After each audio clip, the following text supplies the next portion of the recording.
Le bassin du fleuve Congo, une terre d'immense biodiversité et de richesse naturelle, est devenu un objet de désir pour les puissances européennes à la fin du XIXe siècle.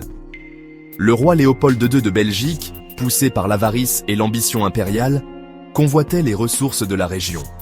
Grâce à une diplomatie astucieuse et une ambition impitoyable, Léopold s'est assuré le contrôle personnel du Congo lors de la conférence de Berlin de 1884 à 1885.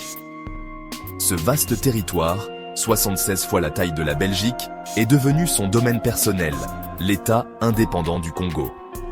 Le règne de Léopold reposait sur l'exploitation. Les forêts tropicales du Congo regorgeaient d'éléphants, et l'ivoire, à l'époque une denrée très prisée, a alimenté les premières années du règne de Léopold. Le commerce de l'ivoire, cependant, a rapidement cédé la place à une entreprise encore plus lucrative, l'extraction du caoutchouc. La demande mondiale de caoutchouc, stimulée par l'essor de l'industrie automobile, a transformé le Congo en un vaste et brutal camp de travail. Pour maximiser les profits, Léopold a mis en place un système de travail forcé. Les Congolais étaient forcés de travailler comme récolteurs de caoutchouc, endurant des conditions horribles et des punitions brutales s'ils ne respectaient pas leur quota. Des villages étaient pris en otage et des femmes et des enfants étaient faits prisonniers pour garantir la soumission des hommes. La chicotte, un fouet en peau d'hippopotame, est devenu le symbole du règne de terreur de Léopold, laissant d'innombrables Congolais morts ou mutilés. Cette période a été marquée par le pillage systématique des ressources naturelles du Congo et l'asservissement brutal de son peuple. La cupidité de Léopold et l'indifférence de la communauté internationale ont préparé le terrain pour l'un des chapitres les plus sombres de l'histoire de l'humanité. La quête du profit avant tout a transformé l'État indépendant du Congo en un cauchemar pour ses habitants. La force publique, l'armée privée de Léopold, appliquait les quotas de caoutchouc avec une brutalité indescriptible. Le non-respect de ces quotas entraînait souvent la mort. Et pour prouver qu'ils n'avaient pas gaspillé de balles à la chasse ou pour des vengeances personnelles, les soldats devaient rapporter les mains coupées de leurs victimes. Ces mains coupées, témoignages effrayants des atrocités commises, sont devenus un sinistre symbole du règne de Léopold. La violence infligée au peuple congolais s'étendait bien au-delà des plantations de caoutchouc. Les villages, soupçonnés d'abriter des dissidents, étaient rasés, leurs habitants massacrés. Le viol, la torture et les mutilations étaient une monnaie courante, utilisée comme instrument de terreur et de contrôle. La population congolaise a été décimée sous le règne de Léopold. Bien que des chiffres précis soient impossibles à déterminer, les historiens estiment qu'entre 2 et 10 millions de Congolais ont péri durant cette période. Les atrocités commises dans l'État indépendant du Congo ne sont pas passées totalement inaperçues. Des missionnaires et des voyageurs revenant de la région ont rapporté des récits de cruauté inimaginables, suscitant l'indignation de certains segments de la société européenne et américaine. Cependant, Léopold a habilement utilisé la propagande et la corruption pour détourner les critiques et maintenir son emprise sur le pouvoir. L'État indépendant du Congo est devenu synonyme de barbarie coloniale, un rappel brutal du coût humain de la cupidité sans entrave. Les horreurs infligées au peuple congolais durant cette période ont laissé une cicatrice durable sur la psyché de la nation et continuent de façonner ses réalités actuelles. Malgré le climat de terreur, le peuple congolais n'a pas été une victime passive du régime de Léopold. La résistance, bien que souvent fragmentée et localisée, couvait sous la surface. Les chefs traditionnels, dépouillés de leur autorité et témoins des souffrances de leur peuple, ont cherché des moyens de contester l'ordre colonial. Certains ont organisé des soulèvements armés, mais avec un succès limité contre la puissance de feu supérieure de la force publique. Des mouvements religieux, mélangeant souvent des croyances chrétiennes avec des pratiques spirituelles traditionnelles, ont émergé comme des espaces de défiance. Des prophètes et des guérisseurs, s'appuyant sur le désir de libération du peuple, ont galvanisé la résistance, encadrant souvent la lutte contre le régime colonial en termes spirituels.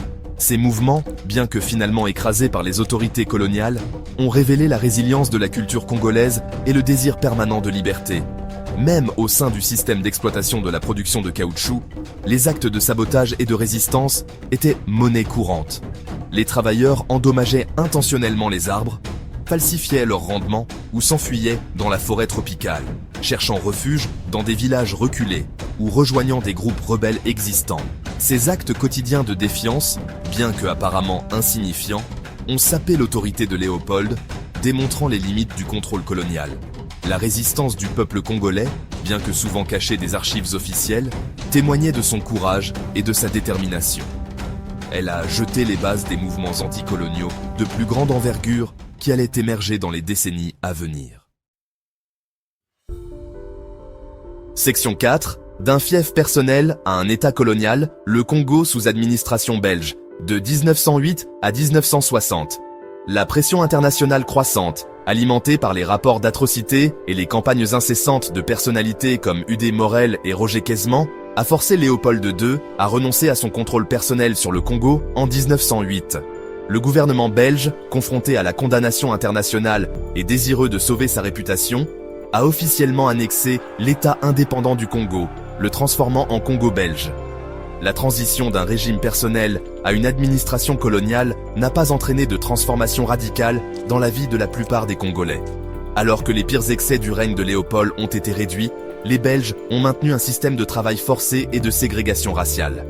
L'administration coloniale a investi dans des projets d'infrastructure, tels que les chemins de fer et les mines, mais ceux-ci servaient principalement à faciliter l'extraction des ressources et à profiter à l'économie belge. L'éducation et les soins de santé sont restés limités pour la population africaine et la participation politique était inexistante. Les Belges ont mis en place un système de régime paternaliste, promouvant l'idée d'une mission civilisatrice tout en refusant les droits et libertés fondamentaux au peuple congolais. Cette période a vu l'émergence d'une nouvelle génération de dirigeants congolais, éduqués dans des écoles de mission et exposés à de nouvelles idées d'autodétermination. Ils ont commencé à formuler des revendications pour une plus grande autonomie et la fin du régime colonial, préparant le terrain à la lutte pour l'indépendance qui allait bientôt suivre. Section 5. Lumumba et la lutte pour l'indépendance. Une nation s'élève, 1960. Les vents du changement, qui ont balayé l'Afrique dans l'après-Seconde Guerre mondiale, ont atteint le Congo belge dans les années 1950. Inspirés par les mouvements d'indépendance ailleurs, les nationalistes congolais ont commencé à s'organiser, exigeant la fin du régime colonial et le droit à l'autodétermination. Ils ont formé des partis politiques, publié des journaux et mobilisé les masses, contestant la légitimité de l'autorité belge. Parmi ces dirigeants nationalistes, Patrice Lumumba s'est imposé comme un porte-parole charismatique et éloquent de l'indépendance. Ancien employé des postes, Lumumba possédait une intelligence puissante et une compréhension profonde des injustices infligées à son peuple. Il a plaidé pour une rupture complète avec le régime belge et une vision panafricaine d'unité et de solidarité. En 1960, après des années de lutte et de pression croissante, la Belgique a accordé l'indépendance au Congo. Le parti de Lumumba, le Mouvement national congolais, a remporté les premières élections nationales et il est devenu le premier Premier ministre de la nation nouvellement indépendante. Ses discours électrisants et son engagement indéfectible envers la souveraineté congolaise ont fait de lui un symbole d'espoir et d'inspiration, non seulement au Congo, mais aussi dans toute l'Afrique et le monde en développement. Le mandat de Premier ministre de Lumumba a cependant été tragiquement court. La jeune nation a été confrontée à d'immenses défis, notamment un mouvement sécessionniste dans la province riche en minéraux du Katanga, soutenu par les intérêts commerciaux belges et les rivalités de la guerre froide. Les efforts de Lumumba pour affirmer le contrôle sur le pays et sa poursuite de politique véritablement indépendante se sont heurtés à l'opposition de forces internes et externes.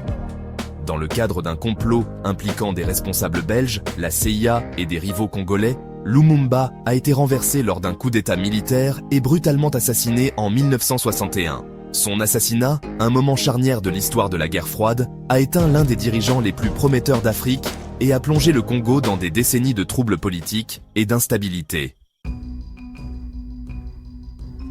Section 6. Les cicatrices de l'exploitation. Le difficile chemin du Congo vers le rétablissement de 1960 à aujourd'hui. L'assassinat de Patrice Lumumba a jeté une longue ombre sur le Congo. Le pays est entré dans une période d'instabilité politique, marquée par des coups d'État, des guerres civiles et un régime autoritaire. L'héritage de l'exploitation coloniale, l'affaiblissement délibéré des institutions congolaises par des acteurs extérieurs et les conflits par procuration de la guerre froide ont tous contribué à la trajectoire turbulente de la nation. Malgré ses immenses richesses naturelles, le Congo est resté prisonnier d'un cycle de pauvreté, de conflits et de corruption. Les vastes ressources minérales du pays, notamment les diamants, l'or et le coltan, ont continué d'être exploitées par des sociétés multinationales et des pays voisins, alimentant souvent les conflits et les violations des droits de l'homme. Le peuple congolais, cependant, n'a jamais abandonné ses aspirations à la paix, à la justice et à la prospérité. Les organisations de la société civile, les militants des droits de l'homme et les citoyens ordinaires ont continué de faire entendre leur voix, exigeant des comptes, la fin de l'impunité et une répartition plus équitable des richesses du pays. La lutte pour un avenir meilleur pour le Congo est en cours. La communauté internationale a l'obligation morale de soutenir le peuple congolais dans ses efforts pour panser les blessures du passé et construire un avenir plus juste et plus prospère. Cela comprend la lutte contre les causes profondes des conflits, la promotion de la bonne gouvernance, l'investissement dans l'éducation et les soins de santé, et la garantie que le peuple congolais bénéficie de ses propres ressources.